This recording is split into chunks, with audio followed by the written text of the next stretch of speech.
Order, please. This regular meeting of the Joshua Basin Water District Board of Directors for October 16 is now in session at 5:30 p.m. Please join me in the Pledge of Allegiance.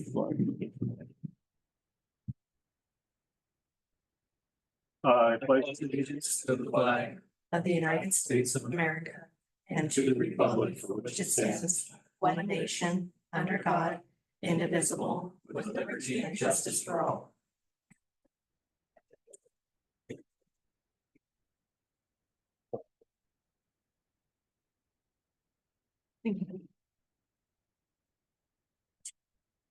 Determination of a quorum. General Manager Johnson, roll call, please. President Flowin, Present. Director Fick, Here. Director Charlesburg, Here. Director Short. Here. And Vice President Doolittle is an excuse. All directors are present in the boardroom. There should be. Approval of the agenda. Do I hear a motion to approve this evening's agenda? I'll make the motion. I'll second. Thank you very much. All those in favor say aye. Aye. Aye. Opposed? Motion approved. Public comment. This designated time is for members of the public to provide comments on any district-related matter, whether appearing on the agenda or not. Under provisions of the Brown Act, the board is prohibited from taking action on items not listed on the agenda. At the discretion of the board president, comments on a particular agendized item may be deferred until that item is heard. Is there a public comment, please? Yes, Bill, I was at the firehouse. microphone. I was at the firehouse submarine shop and saw a collection of smartly dressed, new shirted Joshua Joshua Water District employees. They shined. Nice. And after the food fight, it was great.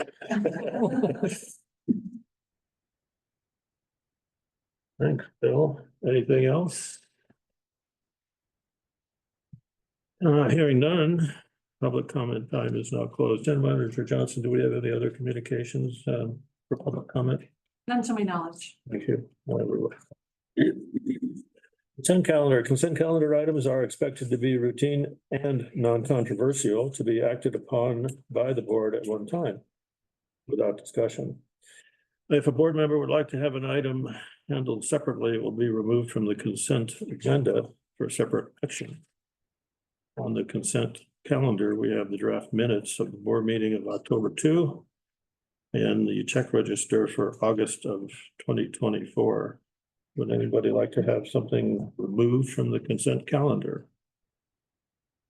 I would like to review the check register for August.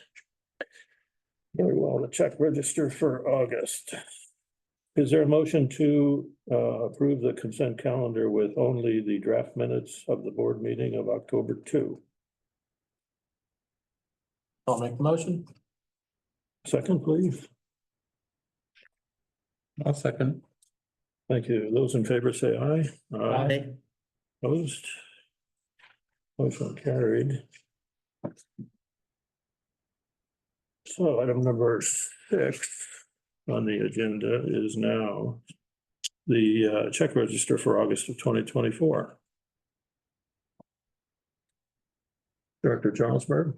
Yeah, I don't want to take a lot of time, but there's a few items here I thought would be of interest for anyone watching this video or observing the meeting.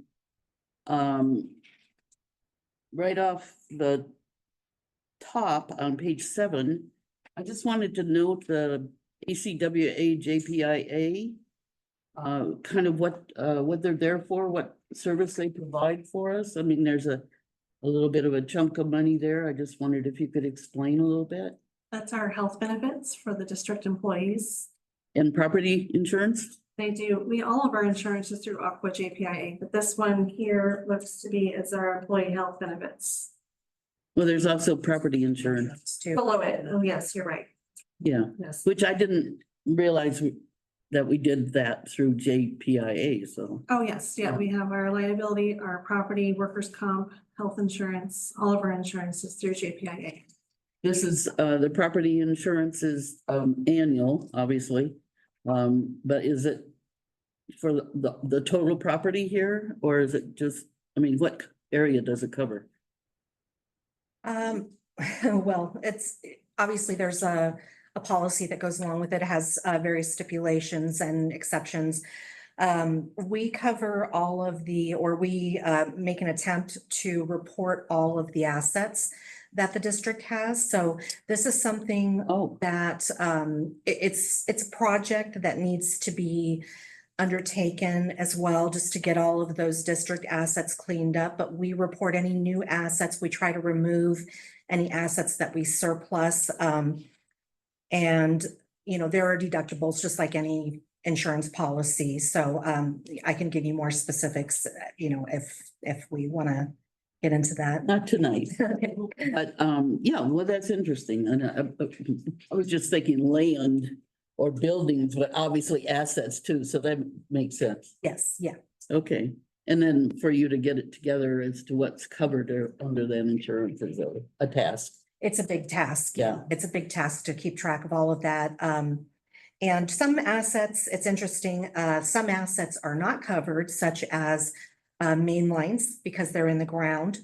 Things like that. So, you know, there are Right.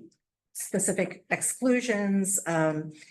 It's kind of complex, I would say, you know, it's not my best expertise, but it is something that I would like to audit at some point and really get a handle on, ensuring that we have everything, just like we're trying to work on that asset audit. We need to do this insurance audit at some point after we do that asset audit. That's the NBS thing. No, that's the NBS is the cost allocation plan. The asset audit, we purchased Asset Panda, and we're tracking a lot of the mobile and smaller assets. And we're going to be doing audits on those to determine what, for example, I just went through some of the assets that we're bringing into Asset Panda, our new software. And there are assets that are on the books from the 60s and 70s and early 80s that are very small things that would not rise to the level of being an asset today. So things like a saw, for example, not likely that we still have that item from the 70s or the 60s. So we need to clean those up, and that's part of what we're going to be using Asset Panda for. And then once we get that cleaned up, so this is a multi-stage project. Once we get that cleaned up, then we can move into the insurance side and really shore that up. Interesting, thank you. Okay, on the next page 8. There's a rather large item, and I just wondered if you could say a little bit more about it under City National Bank pipeline replacement loan. Yeah. So that is our CIRP, our Capital Improvement Replacement Program loan. We pay that annually. And I believe we are at the 6th year of paying on that out of 15 years. So we do have the option, if this is of interest, to prepay that after the 7th year, when we reach the 7th year. So it's something we've talked about, considering putting that in the budget, depending on what happens with Chromium 6. So. Yeah, we talked about paying ahead so we save on interest. Exactly. Yeah. A little further down, there's several items similar, and I just thought maybe you could mention a little more detail about them. The plan check deposit refund from these different companies, and it shows up in various places by Right. alphabet. Right. We have several of those in here. We did a cleanup of our old plan checks that we had on the books. Our auditors don't like to see those things linger for too long. And what we found is that some of these projects where customers put a deposit on file with us to do a plan check just didn't move forward. And so, or they moved forward slightly, but they didn't, they weren't completed. And so we refunded whatever was not billed against that deposit. And so that's what you see here. Those are customer initiated projects, so new homes, okay. and they come in Yeah. and put a deposit down to go through the process. And sometimes, once they start the process, they don't finish the process. Yeah. How long does it take for this refund to show up? It depends on how much information we get about the project, how quickly they move along with their project. They're usually mainline extension projects. So sometimes projects stall out and, we don't know that they're not moving forward. So we don't typically rush them, to try to finalize it. We'll let it stay on the books for a year or two. But after that, it becomes stale and the auditors So really. these accumulated for a while and Yeah, we're for a few cleaning the years. house here. Yeah. Okay. Cool. Seemed like there's one other thing. Oh yeah, I just thought it was noteworthy. There were several staff members that had training on page 10. I think Spencer Lehman is one of them. I just thought that was good to know that these folks are going to a variety of training things and getting reimbursed for their expenses. That particular one provides continuing education units for anybody that has a certification in distribution or treatment. Well, that's all I wanted to bring up. Thank you. Anything further from the board? Any public comment on the check register? Is there a motion to approve item number 6, which contains only the check register for August 2024? So moved? Second, I'll second. all those in favor? Aye. Opposed? Motion carried. Excuse me, motion carried. Discussion action calendar. Capacity charge reports for fiscal year ending June 30, 2024. This is for informational purposes only. Director of Finance Ann Roman, please. Thank you. Good evening, everyone. I will share my screen now. We have a presentation for capacity charge reports. There's some basic information here. This, of course, is a routine item. We do this annually. It's for information purposes only. And it is something that's required by Government Code 66006, the annual reporting of capacity charges collected, used, and any interest earned on those capacity charges. So we have attached reports with all of that detail on page 23 and page 24. So capacity charges are a one-time charge that's used to fund the capital improvements needed for expanding the water system for new connections and infrastructure. They are legally restricted and a funding source for growth and expansion projects. So what we have done in past years since we started the CIRP program is we have used some of those capacity charges. Although we don't have any showing in this year's report, we have used some of those capacity charges for the CIRP mainline replacement projects. They have a component of expansion to them, so we're able to use some degree of those capacity charges. Our water capacity revenue intake for 23-24 was a total of $508,581.29, and that is comprised of the actual charges collected and the interest received, and that was from 35 meter sales and 7 upgrades.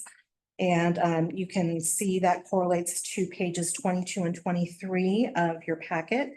The balance in that account, the water capacity reserve, is $1,632,785.09.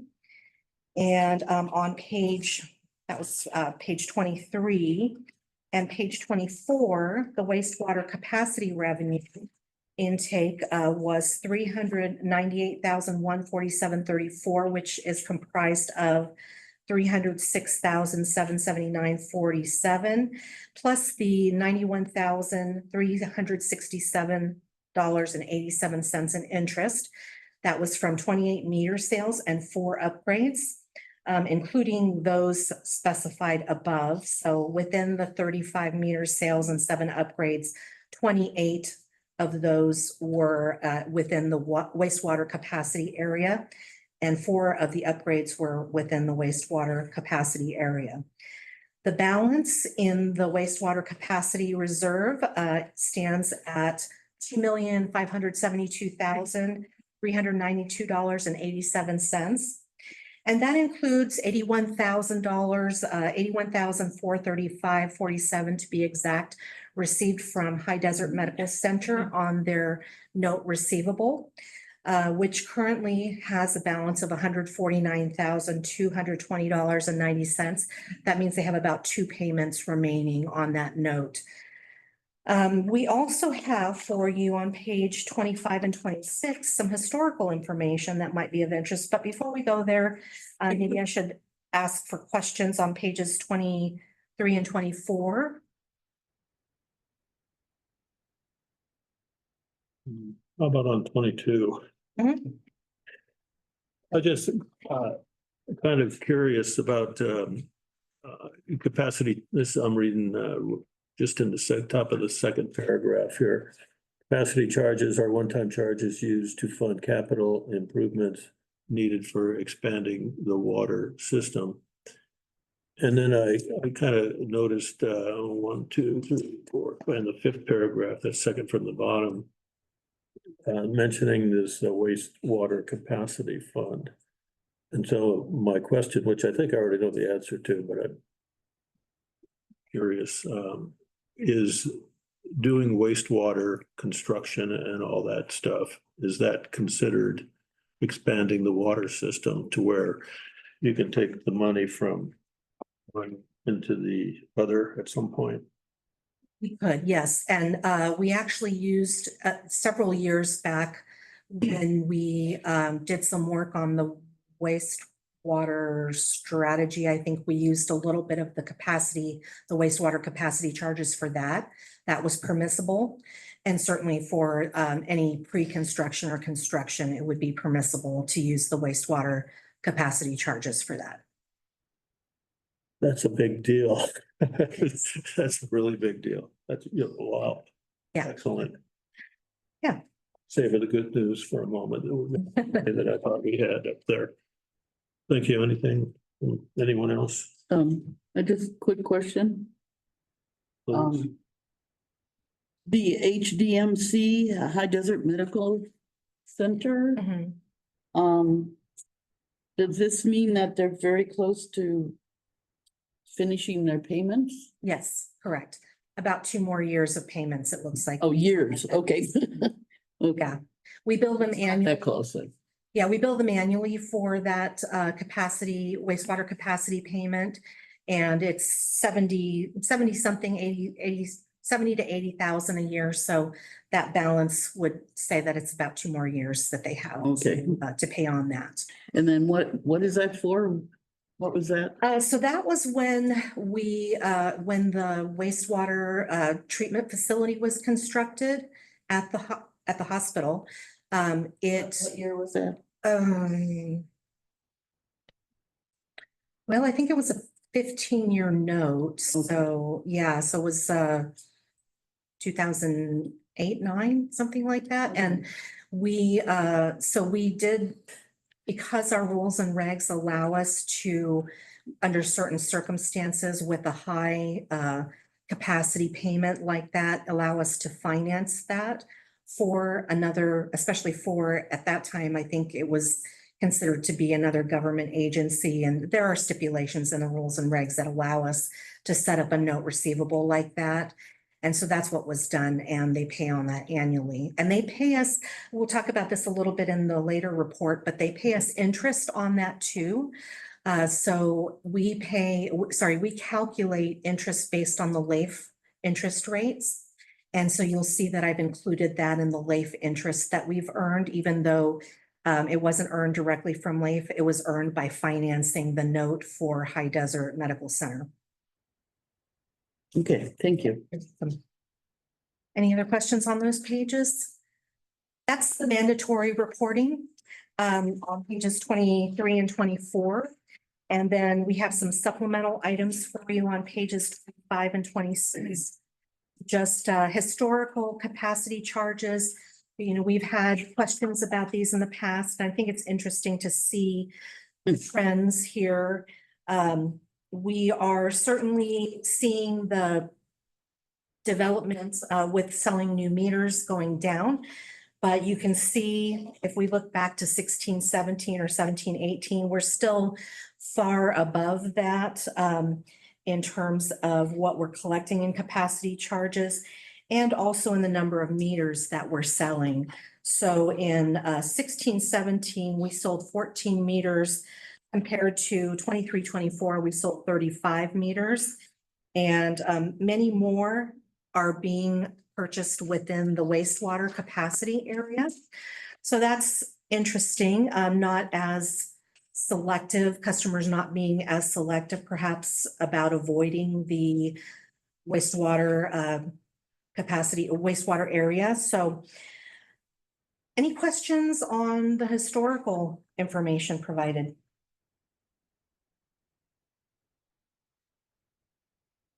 If you don't have color copies, I don't know if you do or not, the Yeah, I think we do. you do, okay, good. Thank you. Appreciate it. I'll let it slide this time. It's hard to see the difference, but I was gonna. So you can see 21, 22 was really our peak with sales. On page 26, we were at 109 meters sold in 21, 22.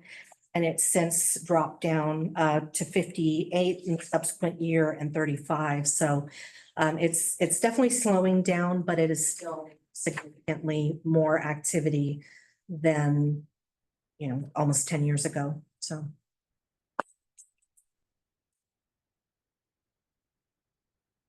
That's it. Any other questions on any of It's this? brief at finance too, and it surprised me then. Anything from the board? Well, I'm not quite sure what happened in 21, 22 for that spike, huh? It's COVID, people are moving up. They, people moved, out here. Yeah. Oh, okay. Yeah. Oh, okay. Oh, Development boom. interesting. I hadn't thought of it in that term. Yeah. Yeah. Well, we see that in our water consumption as well, that it, where it had come down after conservation mandates were Right. in place, then it spiked back up in, right after COVID. And so perhaps, you know, that makes sense. It correlates with this. It's kind of crazy, the spike. Yeah. When you see it this way. Yeah. Yeah, it is. It's interesting to see it on a graph. Yeah, But what's even more interesting is that we still have an increase as compared to where we were in 2016. Yeah. Nearly double where we were in 2016. Mhm. So people are still coming out here. but our population went down. Well, In 2020. that has A lot to do with the short-term rental market. Yep. So maybe we'll see another change in the future. Interesting, yeah. Just a brief comment. We heard several times that the term that seems to be pervasive in the industry, selling a meter, people buying meters. We do not sell meters. It always remains in our custody and in our ownership, our responsibility, but just consider it opening an account when you're selling meters. Yeah, It's a good point, and we have yet to come up with a better term than that. I think on here I said meters paid instead of sold, but it's still internally, I think we refer to that as selling, and although it's not really yeah. the case, yeah. Only an issue once that I can recall, a guy came in, a customer came in up here and wanted to move his meter from one property to another. And it was hard to come up with an actual rule that said that he couldn't. Yeah. I found one. Well, the rules and regs do state that the district owns the meter, but it is a confusing terminology, but it's used everywhere. So it's, Yeah. it's a water industry anomaly that probably needs to be addressed. Yeah. Across the industry. Mhm. CAC Chair, David, you have any comment on this? Any other public comment out there? Yeah, my question would be, aren't you actually leased? Microphone. Sorry. You have a basic water charge. You can't have the water charge without the meter. So aren't you in essence leasing the meter? I'd like to say no to that. Yeah, so the general rule is the ratepayer is responsible for everything on his side of the meter. Right, you've heard that. But I mean, they never own it, so they lease it. No, they don't take any responsibility for the meter. I mean, they are responsible to ensure its safety, so it's not damaged. Mhm. But they're not responsible for the meter. If the meter fails, the district replaces it. But that's true with the lease too. But when you say I'm selling you a meter, Mhm. ownership is implied. You're right, and we agree that that word is not necessarily helpful, but the district does own and maintain meters. We call it Fred. Yeah, I don't know if a ratepayer would want to have responsibility because maintaining the thing potentially could be expensive too. Yeah. I mean, then what happens if we replace it with a newer one? Is he gonna have to pay the? That's a good question. In fact, we had a meeting about that just this week, because it is confusing. And we've had a customer move and thought they get a ticket with them, so, you know, Oh. it may not work in another district. Okay. So yeah, they do belong to the district and there's a little bit of cleanup, but it is clearly stated in the rules and regulations that they belong to the district. Thank you on that one. And now, LAIF, which is the Local Agency Investment Fund, investment performance fiscal year ending June 30, 2024. This also is for information. Oh, I should have taken. Once again, Ann Roman, Director of Finance, please. Thank you again. So yes, we have the LAIF investment performance for the fiscal year ending 6/30/24. We earned, the district earned LAIF interest of $730,511.98, plus $9,333 that came from that, what I'm calling in lieu, where the High Desert Medical Center note, we charge the interest based on LAIF rates to them. And so in total, $739,845.46 collected in interest.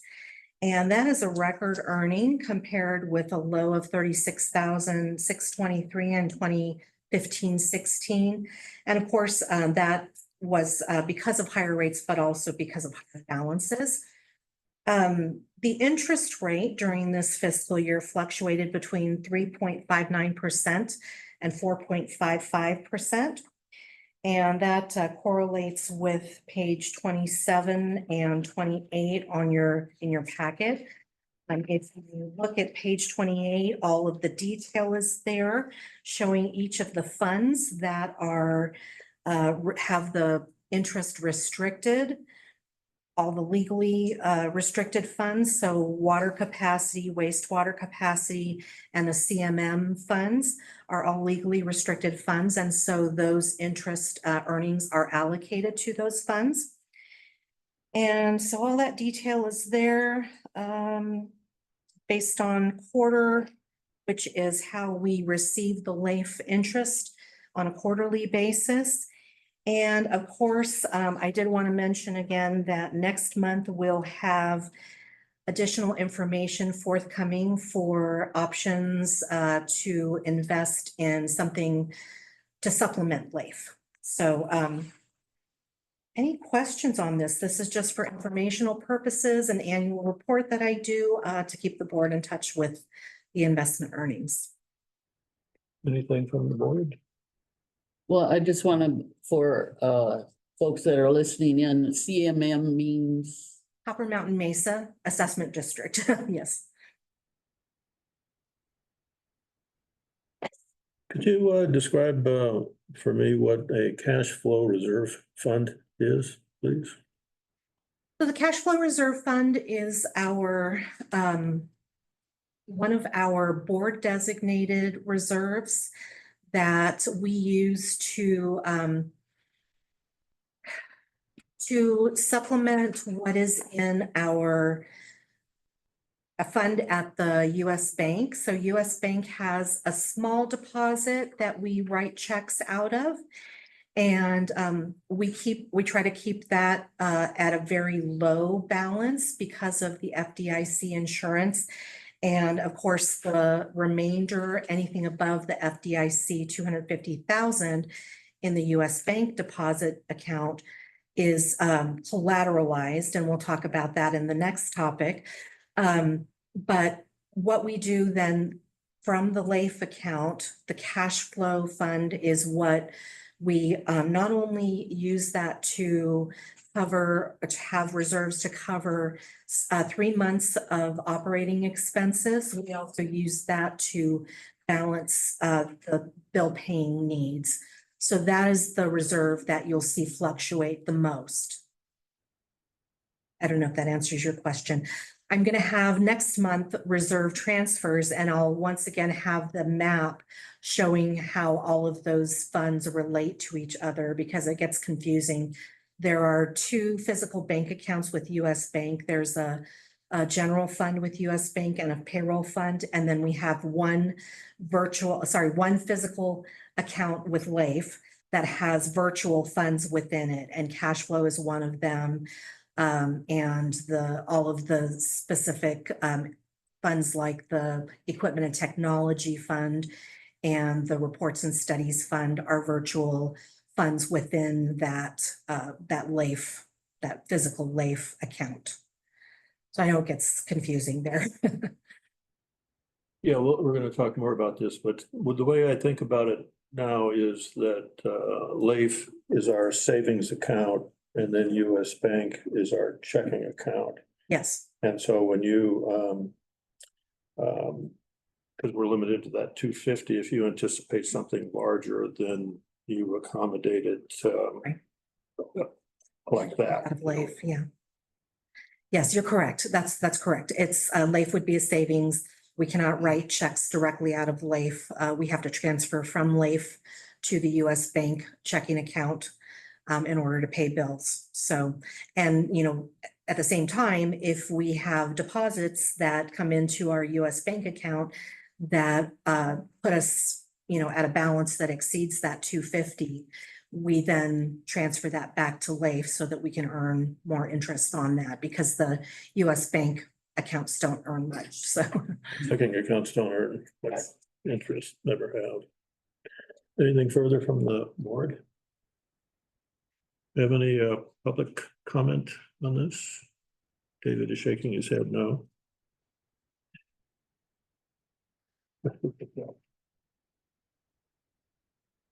Okay. And that was just for information only. Item C is the revision of investment policy to authorize joint powers authority, local government investment pools, and resolution 24-1066. Again, Director of Finance and Roman. again, all right. So to start out with here, we'll give you a little background. On August 7th of this year, the board directed staff to update the existing investment policy to authorize investments in joint powers authority, local government investment pools. And so we have done so. We've worked with our legal counsel to put together an updated policy and a resolution. So right off the bat, I want to remind the board that government code does dictate how we can invest. And so we certainly will have to follow that, and our investment policy follows that as well. We do have a current investment policy, and it's in the administration code. And so this, if approved, will become part of the administration code as well. What we have done to revise the existing investment policy is very simple. Nothing has been changed other than two items within it. Section, find the page here, section 8.0116 on page 35. So that is an existing section that we expanded to mention the stipulation that the statutory requirement for collateralization. And this is just something that incidentally I noticed as I was going through this. It has nothing to do with the JPAs, but an incidental item that needed to be corrected. And so the collateralization, again, I mentioned that earlier, the FDIC ensures the bank deposits with US Bank up to 250,000. Beyond that, because we're a government agency, they're required to collateralize our deposits. And I'll give you a little information from, this is how the collateralization is described in our audit documents. So the California Government Code requires that a financial institution secure deposits made by state or local government units by pledging securities in an undivided collateral pool held by a depository regulated under state law, unless so waived by the governmental unit. The market value of the pledged securities in the collateral pool must equal at least 110% of the total amount deposited by the public agencies. California law also allows financial institutions to secure district deposits by pledging first trust deed mortgage notes having a value of 150% of the secured public deposits. Of the bank balances, up to 250,000 is federally insured, and the remaining balance is collateralized in accordance with the code. However, the collateralized securities are not held in the district's name. So the bank holds them on our behalf. So that is, I just wanted to get that little, just expand that section to make that clear. The other item that changed is that we added section 8.01.18. And this is the language that pertains to the Joint Power Authority local government investment pools. And shall I read it to you? Would you? It's basically, it mirrors what is in government code, and shares of beneficial interest issued by Joint Powers Authority organized pursuant to section 6509.7 of the government code. It stipulates requirements for the fund investment to meet certain criteria, such as the advisor being registered with the United States Securities and Exchange Commission, the advisor not having less than 5 years of experience investing in these types of obligations, and also the dollar amount of the assets under which the advisor has. So $500 million in assets under the management of the advisor is the minimum required by law. So that is the language that we added to the policy. But what I'd like to also mention is that the resolution that goes along with the policy, what is important to me that you understand in this resolution is that on page 30, item 1, the board is delegating authority to me as the director of finance to invest and reinvest funds of the district pursuant to all applicable laws, of course. And so I think that's an important point to make. So looking for anything else that might be of interest. Again, as I mentioned earlier, this will become part of the administration code or administrative code. Is it administration or administrative, Sarah? Because I think it's administrative. administrative, okay. So the administrative code.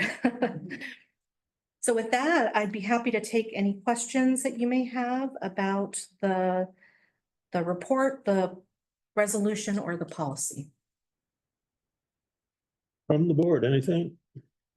In just looking at this quickly, it's a little bit going over my head, but is this something that's done every year or just as needed As to be needed, revised? yeah, as needed. There was previously, there was a requirement that the investment policy be readopted annually. That, however, went away, I think, in 2019 or 2020. Oh. And so it only needs to be adopted when there's a change. Good. Yeah, anytime. So anytime, if the board decides that they want to change something, then you have the option to do that. But it could be more than a year too. It could be more than a year. Yes. And if the law changed, then we would Oh, bring it forward yeah. with any changes to match the Yeah. law. Yes, correct. Correct. So is this where you also have the authority to delegate some of this investment stuff to another entity of some kind? So this would give me the authority to open the account with, for example, Class, Camp, or CalTrust, which are the JPA pools that we had discussion about at the August 7th meeting. And so we wouldn't need any further action from the board in order to open those accounts and to transfer funds from LAIF to one of those funds. And then, of course, yes, they manage. So once that goes into the JPA's fund, they manage the details of those funds at that point. I think it might be important to note too, this is just the framework of how it's done. In November, we're going to bring back a recommendation of which fund to Yes. use, Yeah, yeah. along with which reserves to put into that account. So this lays out the framework, the foundation for us to have the ability to do it. Then we'll bring back the more interesting and easily understood part. This one's a little more challenging. Yeah, this is just the legal language that has to be in place in order to allow that. Plodding along, Say again? plodding along. And it's effective today if we pass it? Yes, it would be effective The immediately. blank where that, Yes, date. so that is, you're right, that would, we would fill in, and I have that dated in the last sentence of the resolution, or I think Jeff did that, perhaps, maybe I changed it, I don't know. But it does show the 16th day of October, and then we'll fill that in on the there. You can have any motion to approve, just clarify that it's effective today. Yeah, I think that's not something. Okay. So even though you'll have the authority with this thing to do that. Yeah.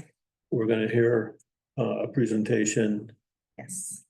anyway, which is gonna be just informational. Well, no, it will No. be a recommendation to go with one of the 3 available JPAs. Ann's done a lot of research and has put together a very thorough recommendation of which one to go through. And then to get the board's authority to move which of the reserve funds out of LAIF and into that fund, Or not. or not, Or not. or change the amount. So there's lots of autonomy in that portion, and that's where it'll get a little more fun for you guys. It's not the stereo instructions piece. Yeah. and that's November? Yes, that'll be And the for November. November meeting, the second November meeting. Yeah, okay. Well, in your analysis here, what I have in, part of what I have in mind is the second paragraph, where it cites a bunch of government code sections. Then it says, when investing, reinvesting, purchasing, acquiring, exchanging, selling, or managing Yeah. public funds, the primary objective of a trustee will be to safeguard the principal of the funds under its control. The secondary objective shall be to meet the liquidity needs of the depositor, which is one of your favorite things. It's important. The third thing, the third on the list, the one at the bottom, shall be to achieve a return on the funds under its control. That's just early warning. This is where I'm sensitive about, it's liquidity and security and not being best motivated by profit. It's a quandary for me, I think, because I want to make as much money for the ratepayers with their funds so that maybe we ask for less, rate increases in a few years or something like that. I'm sensitive about that kind of thing. And It's me. it says in that paragraph you just read, a trustee, is that the board? Who, or is that? It's the board and this will delegate that authority to me, I believe. Is that right, Jeff? Yes, it would delegate authority to the treasurer to invest, reinvest, sell, or exchange securities consistent with the policy. Oh, you're And this. at the a direction of the board. trustee? Yes. Okay, all right, that's right, yes.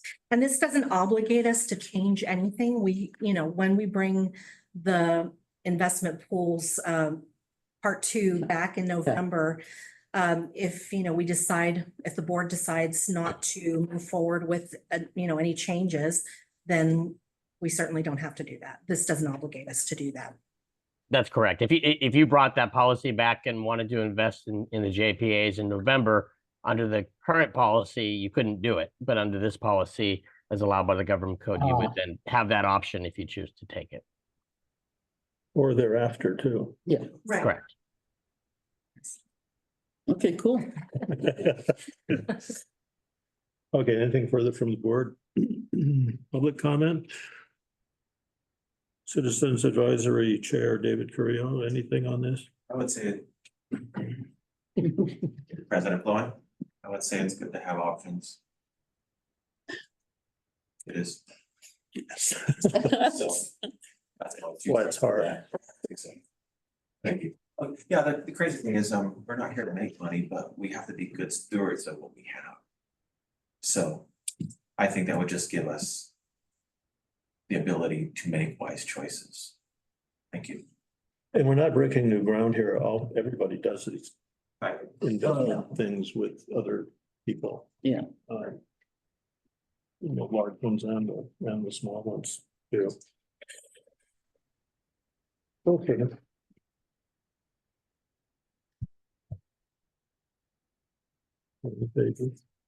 We have a vote? A motion to adopt resolution. Yeah, I had to go from page 4 to page 5. Yeah. Is there a motion to adopt the updated investment policy via resolution 24-1066? I'll do the motion. Thank you, David. I'll second it. And we have a second. General Manager Johnson, a roll call. President Flowin, Aye. Director Fick, Yes. Director Jarlsberg, Yes, Director Short. Yes. Do we have somebody trying to talk? Say again. I don't think someone was trying to talk in the meeting. Do we have public comment? I guess that was it. Thank you very much. Motion carried. Item 8, reports and comments from informational purposes.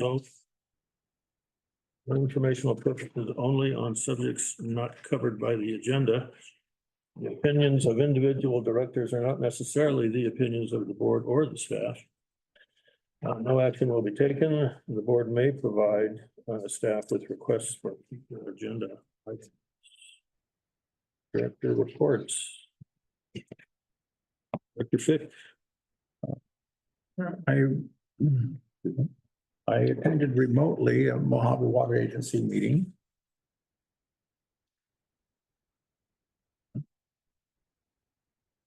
And it was about how they're going to try and spend $20 billion in 20 years to upgrade their water system from the Delta to be able to capture the water that is quickly going to the ocean because of the snow banking is not happening near as much. So therefore, they have to have more apparatus or infrastructure to capture the quicker, wetter water going to the ocean. And they anticipate having Northern California environmental regs inhibiting the origin of the water also. So there's gonna be less water, harder to get. Quicker water, that's hard to get. So that was the gist of it, Was it billion with a B or million with an M? 20 billion. B, yeah, okay, that's what I thought you said. And that's to capture approximately the 21 or 22% of the water that got away from the last 2 or 3 years. Hmm. But they're gonna melt faster too. Oh, yeah, that's a factor. Director Jarlsberg? I don't think I did anything interesting in the last 2 weeks. Thank you. Director Short? Yes, I attended the MWA board meeting on September 26th. Bringing this one now because I missed the last board meeting due to a health concern. During the meeting, they amended their conflict of interest code with standard business done every few years. They also awarded a contract to ABC Leuven for the Hellendale Fault Monitoring Well. They received 5 bids for the job proposal. The Department of Water Resources granted them $633,182 in funding, with a total cost to them of $39,810. That's it for me. Thank you. Nothing comes to mind from me. I won't tell any stories tonight.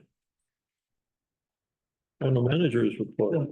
I just remembered I did attend a TAC meeting. I forgot what date it was. It's all a blur. Spill the beans. And they tend to be interesting, but it was mostly slideshows that I don't, you could access if you wanted. Public, they have a new public information person, Charlene. I didn't catch her last name, but I think she goes by Charlie actually. But she seemed very with it. But she presented a slideshow, and she was talking about the roadshow bus. And then that's when I got excited and signed up immediately. And that's tomorrow morning, early. So, thank you. General manager's report. All right, well, we're getting close to year's end already. We have just kicked off the cost allocation plan with NBS, and Ann's taking the lead on that one. Also, Ann and David are working together to develop an RFP for a collection agency, so that's starting to make some headway. Ann has participated in Encode capital budget software development that they're looking at possibly allowing for 5 years of capital budgeting, which is something we're interested in because it looks more toward the future. Doing it 1 year at a time can sometimes be short-sighted, so interested in learning more about that. Finance is working on meter connection fees and deposit update that will come to the board in December for 2025 implementation. Investment pool presentation will be brought to the board next month, as we discussed earlier. So you'll learn a little bit more about the options and the recommendations that we have from staff. We submitted today the lead and copper rule revision inventory, which is a huge undertaking. So we're very excited we submitted it successfully and on time. We ran into lots of little glitches with the software because they initially wanted it done on an Excel spreadsheet. We went to submit it and it's a portal, so everything had to be manually transferred from the spreadsheet into the portal. So it was a little painful, but it's done. David is working on updating our emergency management practices, and today some of the staff demoed an emergency communications software that allows for immediate outbound messaging to our customer base if there's an emergency. More to come on that. I'm sure we'll look at some more demos, but it's something that we think is important that we need to be able to communicate whenever there's an emergency. And we do have some of that capability in code, but it's not terribly user-friendly, and some of the options out there that we've seen other agencies have offer so many more bells and whistles when it comes to emergency management communications. And we're doing a lot more scheduling with cross-training upcoming. We have customer service and field staff doing some cross-training, which we find really important because customer service can be better able to talk to our customers when they actually know what's happening out there in the field and vice versa. So that's into my report. Happy to answer any questions. Any questions from the board? Public comment on any of this? Oh, yeah, I forgot to promote the great shakeout that's gonna be on Saturday. Gonna be somewhere in the area of Del Taco. And myself and Director Short will be there doing that. So if anyone from the public wants to come in, yell at us or teach us something, we'll be there for that. And importantly too, we'll still be operating our booth at the farmers market. And Kathleen will do that solo, I believe. And This Saturday. yeah. Hopefully Bill will be there too. Oh, yeah. No, I can't make it Saturday. You have a life? No, my friend lost his. I'll be there. So at 6:26, I will pause this regular meeting of the Board of Directors for a closed session. The topic of it will be public employee discipline dismissal / release. We have authority to do that privately under Government Code Section 54957. I'll have a copy of it on the end of the table up here.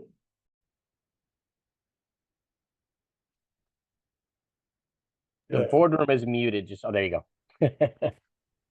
Regular meeting of the Board of Directors is back in session at 7:45. Let's see, it's